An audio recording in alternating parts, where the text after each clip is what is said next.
diante dele, por causa da ressurreição dele, por causa do corpo que ele tem, e porque na cruz ele efetuou uma tão grande salvação, espírito, alma e corpo. Então esse nosso corpo, assim como o dele, nunca será tocado por qualquer nódoa ou por qualquer mácula. Como se nós também nunca tivéssemos tido uma história pecaminosa. Irmãos amados, nem nos nossos melhores sonhos nós podíamos imaginar uma coisa dessa, não é? Louvado seja o nosso grande Salvador. Incorruptível, inacessível, sem mácula, mas então ele vai dizer, está reservada nos céus para vós outros. Então, graças a Deus também pela última frase, que sois guardados. Guardados aparece 6 vezes em Judas.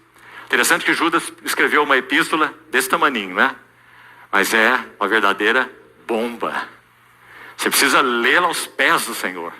A palavra-chave da epístola de Judas é guardados.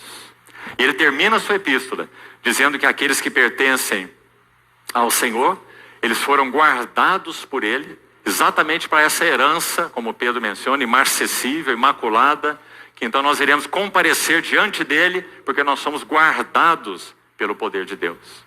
Então ele termina, Pedro, esse verso da sua epístola assim: vós que sois guardados pelo poder de Deus, finalmente, para a salvação, preparada para revelar-se no último tempo. Então vamos lá para um primeiro verso. 2 Timóteo, capítulo 1. Para o nosso entendimento ser mais claro,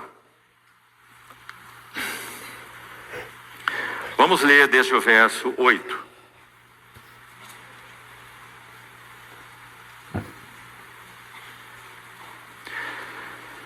Não te envergonhes do testemunho de nosso Senhor, nem do seu encarcerado que sou eu.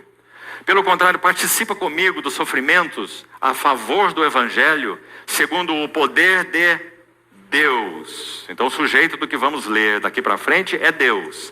Então diz, que nos salvou e nos chamou com santa vocação, não segundo nossas obras, mas conforme a sua própria determinação e graça, que nos foi dada em Cristo Jesus antes dos tempos eternos, e manifestada agora pelo aparecimento do nosso Senhor e Salvador Jesus Cristo, claro, encarnação, o qual nosso Senhor Jesus Cristo não só destruiu a morte, como também trouxe à luz a vida e a imortalidade mediante o Evangelho. Então, para que você não se confunda com a questão da filosofia grega, da imortalidade da alma, a palavra específica aí para imortalidade é incorrupção, especificamente. Então, ele nos salvou, nos chamou pela sua própria determinação e graça, ele trouxe à luz a vida, final do verso 10, e a incorrupção mediante o Evangelho. Então, esse é o texto, além de outros, onde essa palavra tão significativa aparece aí, se referindo especificamente à obra que o nosso Senhor realizou no Calvário. E a palavra destruiu é muito forte, claro, destruiu. Você sabe que um servo do Senhor, do século 17, ele escreveu uma obra intitulada A Morte da Morte na Morte de Cristo. E foi isso que aconteceu realmente no Calvário. Quando Cristo morre, a morte morre. Ele destruiu a morte. Primeiro texto. Vamos para 1 Coríntios 15. Já que esse texto é tão rico, é tão extenso, vamos a ele diretamente. E vamos meditar em algumas partes desse capítulo de 58 versículos. Vamos apenas a alguns deles. 1 Coríntios capítulo 15. Então lembre-se, querido irmão e irmã, aqui está a menção mais completa da Bíblia sobre a ressurreição do corpo.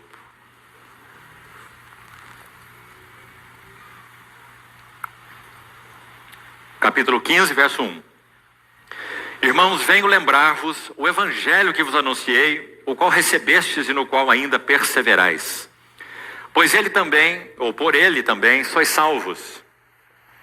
Se retiverdes a palavra tal como vô-la preguei, a menos que tenhais crido em vão. Antes de tudo, vos entreguei o que também recebi, que Cristo morreu pelos nossos pecados, segundo as Escrituras, ou cumprindo tudo aquilo que as Escrituras do Velho Testamento registraram em detalhes sobre a sua morte. Nós vimos alguns textos no Evangelho de João, não é?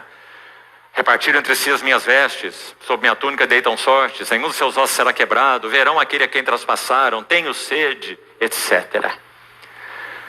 Não existe, irmãos, e não poderia existir nenhuma morte futura que teria sido narrada com tão riqueza de detalhes, profeticamente, é claro. Então, ele morre segundo as Escrituras. Que ele, verso 4, foi sepultado. Interessante essa ênfase de Paulo, sepultado, porque é um corpo morto, e um corpo morto tem que ser sepultado, morreu de verdade. E finalmente, ressuscitou ao terceiro dia, e também aí, segundo as Escrituras. Você se lembra quando o mesmo Paulo, anteriormente no capítulo 11 de Coríntios, ele está falando sobre a mesa do Senhor? Ouça isso com atenção. Ele fala assim, eu vos entreguei o que eu recebi do Senhor. O Senhor, na noite em que foi traído, tomou o pão, havendo dado graça, o repartiu aos discípulos. Tá? E ao final do texto ele diz assim, ao terceiro dia, e também aí, segundo. Irmã,